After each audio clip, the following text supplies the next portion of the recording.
Bonjour Jean-Claude, Bonjour, je suis ravie de vous accueillir sur le podcast de la communauté.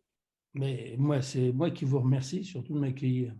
Alors, je suis ravie de vous présenter. Donc, vous êtes le fondateur de la Cosmétothèque, qui est connu depuis très longtemps, en tout cas dans le milieu de la cosmétique, parce que justement, vous voulez garder et mettre en valeur et valoriser donc toutes les savoir-faire, les sciences et les techniques de l'industrie cosmétique, Ouais, c'est l'ambitieux projet que l'on s'est donné.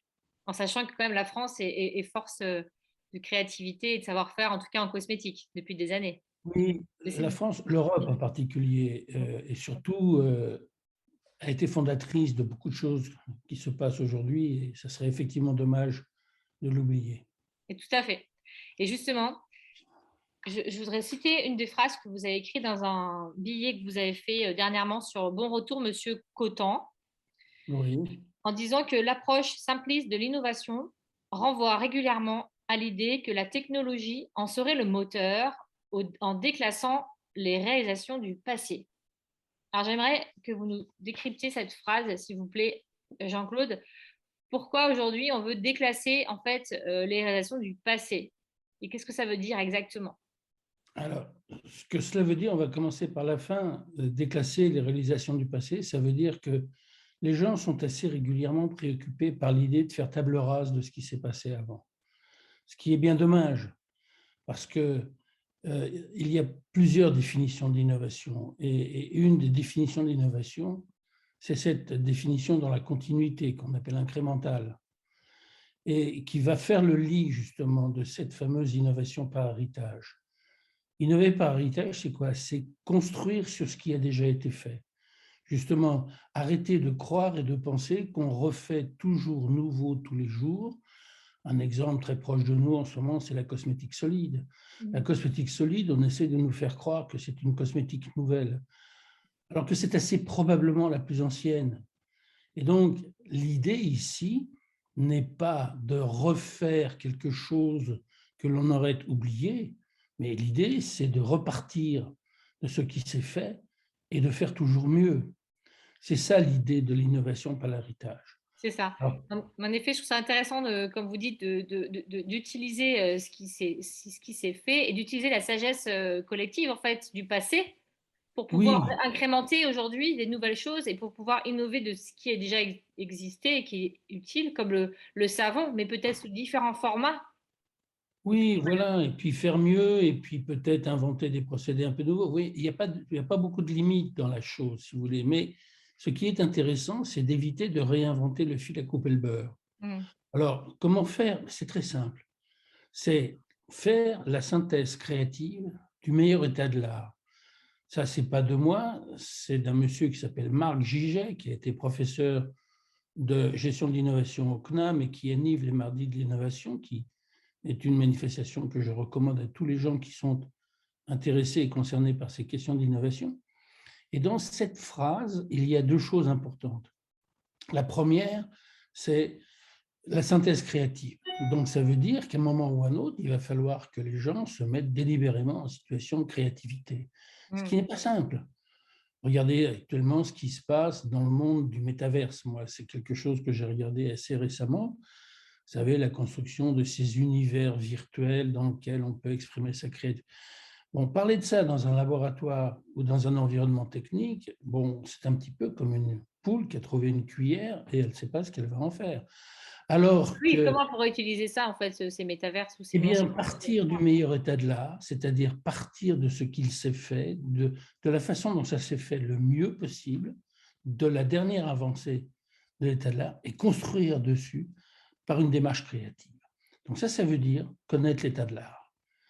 L'état de l'art, c'est comment les choses étaient faites, avec quoi elles étaient faites, quelles étaient les pratiques communes, courantes, etc. Et l'usage montre que très souvent, les gens ont oublié, pour différentes raisons, parce qu'on n'a pas le temps, parce que les formations initiales, moi j'ai beaucoup donné dans le monde de la formation dans différents environnements, on voit bien que c'est des choses qui ne sont pas toujours abordées. Formation à l'histoire de la cosmétique, moi je fais ça depuis 2 ans dans plusieurs formations et dans plusieurs écoles, et pas toutes. C'est Comme vrai, on n'a pas le non, mais temps, c'est vrai que c'est récent en fait, ce type de formation. J'avais tout pas à entendu moi fait, dans mes cursus de formation en cosmétique qu'il y tout à avait, fait. des cours sur l'histoire de la cosmétique. Ouais. Voilà. Or, quand on regarde, si vous voulez, il y a une espèce de foisonnement quasi permanent de nouveautés, de choses pas possibles. Là, j'ai reçu, comme beaucoup d'autres, il n'y a pas très longtemps, la mise à jour annuelle d'expression cosmétique ingrédients. Mais regardez le nombre de pages occupées par la partie nouveaux ingrédients. C'est hallucinant la quantité qu'il y a. Donc, on passe un temps infini à regarder tous ces trucs-là et on fait justement table rase du passé. On oublie ce que ça s'est fait, alors que la cosmétique s'inscrit durablement, mais vraiment durablement, dans une démarche d'innovation incrémentale. C'est-à-dire que chaque jour que Dieu fait, on fait un peu mieux qu'hier. Et donc, l'idée, c'est de repartir sur ces bases solides. Donc, c'est ce qu'on a fait avec Coton. La personne qui pilote ce projet, qui s'appelle Ganaël Bascoul, avait déjà développé un projet autour du rasage, qui avait, là aussi, j'ai viens de faire une mise à jour sur les techniques de rasage et l'histoire du rasage, absolument fascinante. Hein, quand, au moment de l'hipster et de l'hipstérisation de nos sociétés, c'est-à-dire du port de la barbe, de l'art de la barbe, etc., mais il y a très peu de gens qui connaissent l'histoire du rasoir, Ah oui. qui savent ce que veut dire pogonotomie. Je veux dire, vous dites ça dans un dîner en ville. Ça fait très bien, mais alors franchement, Mais c'est très bien, mais les gens vous regardent avec des yeux. Bref, en tout cas, et puis le rasoir de sécurité, et puis l'histoire des lames, et puis les lames traitées au radium pour favoriser la cicatrisation. Enfin, j'en passe, c'est des meilleurs. Bref, il y a tout un tas de choses comme ça qui peuvent constituer des pistes d'amélioration. En plus de ça, on est dans un monde qui cherche de l'inspiration créative en permanence. Eh bien, pour y passer beaucoup de temps, je peux vous dire que dans les vieux grimoires, comme m'a dit une des jeunes opératrices de ce métier-là, on trouve des choses qui sont tout à fait étonnantes et qui peuvent, au même titre que tout un tas d'autres choses, constituer des pistes qui sont intéressantes et importantes. Regardez les émotions de Pickering dont tout le monde parle actuellement avec des sanglots émus dans la voix. Je veux dire, on est en train de discuter pour savoir si elles ont été décrites en 1912 ou en 1923. Et on n'en a toujours pas fait grand-chose. Non, Parce franchement, c'est bien. qu'entre-temps, on est passé par tout un tas de considérations. Donc, c'est ça l'héritage, si vous voulez, ou l'innovation par l'héritage, c'est ça. C'est partir de ce qui s'est fait, partir de ce qui s'est fait le mieux et voir comment est-ce qu'on peut l'améliorer. Faire C'est-à-dire des que call-crimes, faire des call-crimes au bioalcan actuellement devrait être la préoccupation de tout le monde. Or, personne ne le fait. pourquoi alors du coup? Pourquoi vous dites que les cold cream avec de bioalcane, ce seraient les Parce priorités? que les bioalcanes, c'est une avancée assez spectaculaire dans nos métiers actuellement. Alors, il y en a de différentes sortes, de différentes choses. Mmh. Mais jusqu'à maintenant, les col cream étaient faits avec de l'huile de vaseline. Donc, on faisait berk, vous voyez, je veux dire, un col cream, c'est vieux, l'huile de vaseline, c'est vieux. On ne va surtout pas s'intéresser à ça. Alors qu'en réalité, les col cream, c'est des crèmes grasses et riches qui peuvent répondre à tout un tas de besoins de plein de cosmétiques. Les bioalcanes, c'est de nouvelles huiles. Ça vaut largement la peine Mmh. d'aller regarder ce que ça donne dans des systèmes formulaires de cette façon-là. Regardez le retour des vinaigres. C'est ça. Pourquoi Ouais. a-t-on abandonné les vinaigres? C'est assez étonnant. Bon, ça sentait peut-être un peu fort, etc., etc. Mais quand on regarde aujourd'hui, les vinaigres cochent pratiquement toutes les cases du produit moderne, clean, vegan, bio, fermenté, etc., etc. En effet. Et on remarque, c'est hyper intéressant. C'est quand même des cycles aussi, non? Il y a peut-être des cycles. Oui, il y a des cycles, mais il y a des périodes, il y a de longues périodes d'oubli. Mmh. Alors, il y a des choses qui, la cosmétique solide, on pourrait dire que c'est un cycle, en fait. Mais bon, s'il n'y a pas l'affaire des parabènes, on ne remet pas en cause Mmh. la présence d'eau dans les produits, on ne remet pas en cause certaines natures de produits, on ne fait pas ça. Vous voyez. Donc, il y a certes des cycles, mais il y a aussi surtout des oublis. Pour tout un tas de raisons, faire des crèmes ostéarates est quelque chose qui a été remis en cause pour des notions qui sont assez particulières de pH, Mmh. de conditions d'utilisation, etc. Bon. Mais on s'aperçoit après coup qu'elle a quand même pas mal d'avantages. Que quand on régule le pH d'une crème ou d'une préparation de l'eau pour le ramener à la neutralité ou à des valeurs plus neutres d'une certaine façon. On fait réapparaître, vitesse grand V, le risque de la contamination microbienne. Mm. Donc, vous voyez, donc, en fait, on oublie. Les Philocom, les gens ont oublié ce que c'était, les Philocom, formidable crème à coiffer, tout un tas. Bon, là, en ce moment, Philocom, si vous voulez, c'est en gros le produit qu'utilisait Joséphine Baker pour faire cette formidable coiffure qu'on appelait les coiffures Marcel, parce que c'est un Français qui s'appelait Marcel qui a inventé les fers à friser. C'est quoi? Donc, c'était lissé? C'est des coiffures à la garçonne, D'accord. plaquées avec des accroche-cœurs un peu partout, etc., et qui vont remplacer, dans la période de l'après-guerre, cette fameuse période particulière qu'on appelle les flappers, là, qui est la période où une grande partie des habitudes vont basculer, surtout aux États-Unis, hein, plus qu'en Europe. Les femmes se coupent les cheveux, coupent les robes. Ça se passe plutôt outre-Atlantique que chez nous, mais chez nous, il y a des gens qui sont très, très bien, très veillants et qui vont voir tout ça et qui vont prendre ce biais-là et inventer un tas de choses. Donc, c'est plutôt... Donc, on a oublié ces produits, en fait. Et il n'y a que quand on est contraint, d'une certaine façon, de les regarder qu'on les retrouve. Alors, Donc, comment c'est on fait dommage. justement? Oui, c'est bien dommage. Et comment on fait justement pour faire une bonne recherche de l'état de l'art? Très simple, on va sur le site de la Cosmétothèque, www.cosmétothèque.com, sur laquelle on essaye de mettre le maximum de choses en ligne. J'ai mes camarades nantaises là, qui ont un blog qui s'appelle Nos regards sur la cosmétique, Oui. qui font aussi pas mal de choses, des aspects historiques, revenir en arrière, etc. Peut-être consulter quelques vieux ouvrages, mais les vieux ouvrages, vous savez, moi j'ai vérifié régulièrement que les bibliothèques physiques ont plutôt tendance à fermer. Là, en ce moment, il y a quelques personnes, d'ailleurs j'en profite pour faire un appel, qui est de dire si vous avez des vieux bouquins, des vieux catalogues, n'importe quoi, vous nous les envoyez, on verra bien ce qu'on va en faire. On aura probablement un problème pour les ranger à un moment ou à un autre. Mais là, en ce moment, j'ai une bibliothèque universitaire qui est en train de fermer et qui nous envoie des vieux bouquins pour les garder. Parce que la tendance est à croire que tout est sur Internet, qu'on va tout trouver et que c'est trop facile, etc. Et ce n'est pas vrai. Donc là, on est en train de mettre au point une sorte de fonds documentaire électronique. Alors, je ne sais pas bien encore comment il va être consulté ou consultable, qui va reprendre une partie de ce que la BIU, c'est-à-dire la Bibliothèque interuniversitaire de Paris-Descartes, avait commencé à développer, c'est-à-dire en fait une démarche, ils étaient cadistes à l'époque, c'est-à-dire centre agréé de documentation, ils sont devenus collection d'excellence, mais les bibliothèques universitaires ont plutôt tendance à fermer, à disparaître, etc. Donc on essaie de prendre leur relais timidement avec les moyens qui sont les nôtres, c'est-à-dire pas grand-chose. On essaye d'intéresser les zinzins, qu'on appelle les institutionnels, les organisations propres de cette profession pour leur dire, écoutez, il y a un patrimoine formidable, regardez-le et essayez de le conserver. Enfin, donc voilà comment est-ce qu'on fait. Déjà, la première chose à faire, c'est de s'y intéresser. Et c'est d'arrêter de croire que tout ce qui est dit aujourd'hui est nouveau et formidable, alors qu'en réalité, c'est souvent des choses qui ont déjà été... Vous savez, nos anciens, ils étaient tout aussi malins que nous, tout aussi intelligents, tout aussi créatifs que nous. Et en plus de ça, ils évoluaient dans des environnements très différents, où presque tout était permis.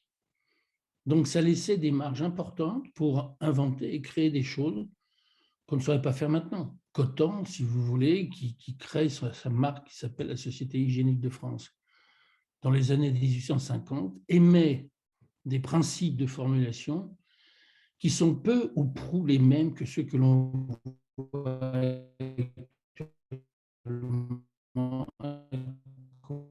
qui sont très innovantes, très, on explique très souvent que maintenant on est responsable, mais enfin les gens d'avant étaient tout aussi responsables.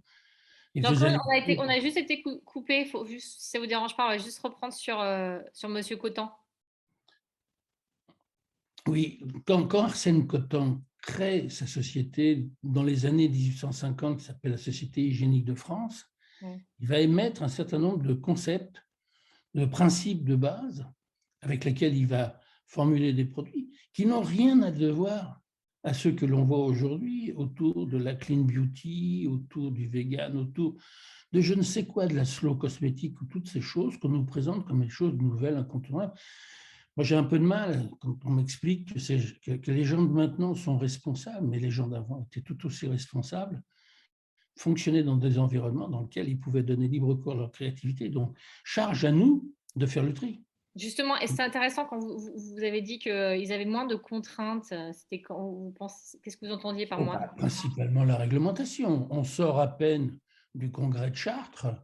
Je veux dire, et tout le monde dit ça. Je veux dire, il y a une plainte quasi permanente dans l'industrie qui serait que la réglementation est un empêcheur de tourner en rond. Mhm. C'est une contrainte, incontestablement. Je n'irai pas jusqu'à dire que ce n'est pas vrai, mais c'est une contrainte avec laquelle on peut faire.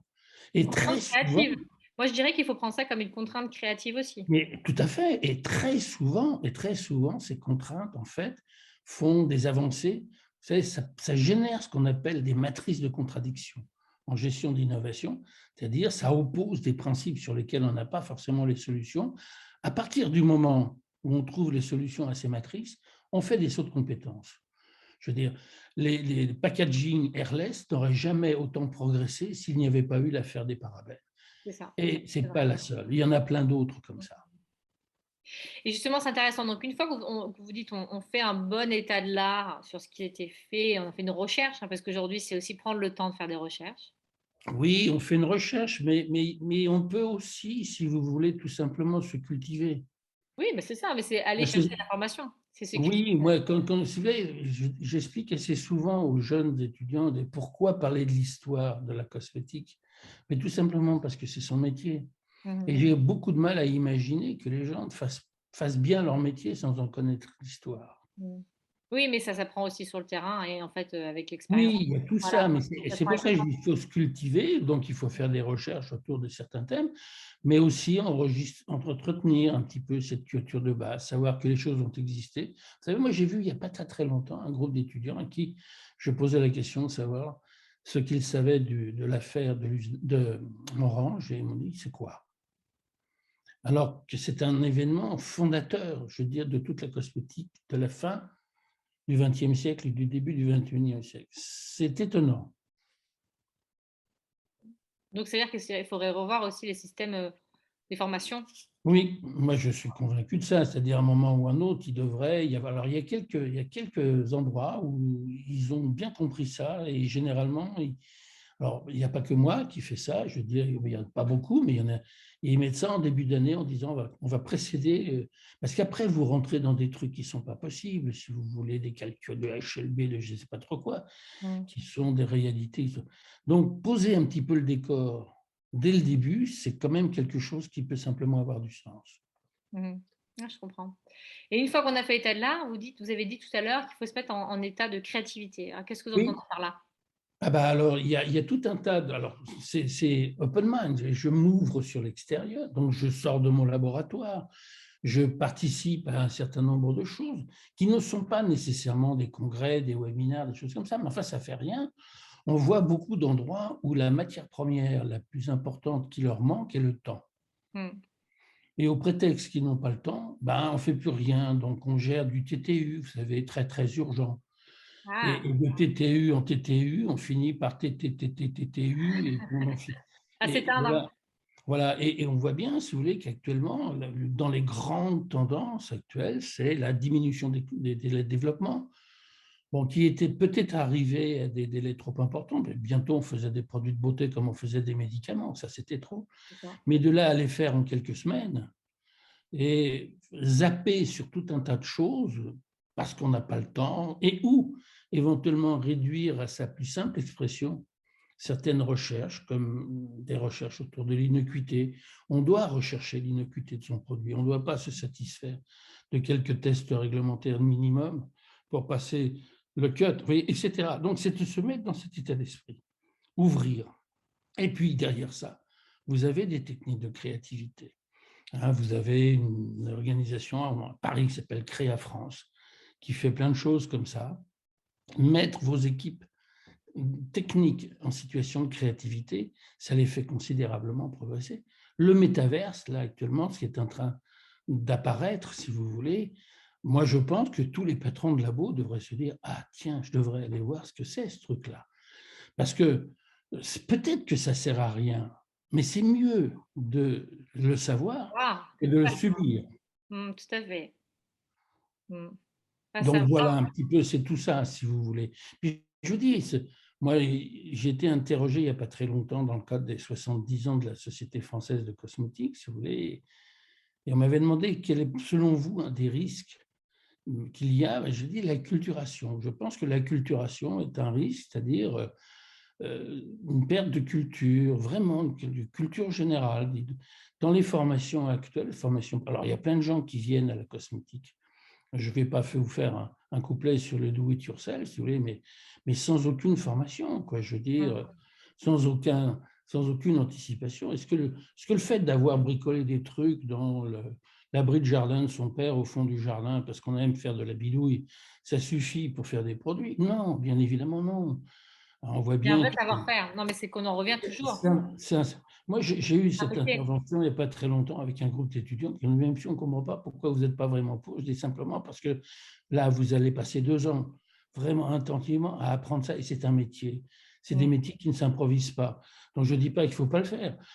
Quand il s'agit de faire un truc pour mettre dans la machine à laver, peut-être. Mais il y a des domaines dans lesquels il y a un tas de règles qui sont à respecter, pas simplement des réglementations, des règles Des règles, oui, de sécurité, quoi qu'il de arrive. sécurité, et puis de chimie, parce que je veux dire, actuellement, on nous présente tout comme étant du naturel, mais enfin, des arbres à isododécane, ça n'existe pas. Non, mais le Et naturel, c'est dans quand le même de la chimie. processus, il y a de la chimie. Une molécule naturelle, c'est une molécule de chimie, quoi qu'il arrive. Ça reste quand même de la Et chimie. puis, et c'est surtout aussi quand on prend un peu le temps de regarder, on est frappé de la qualité de la créativité des chimistes, Hmm.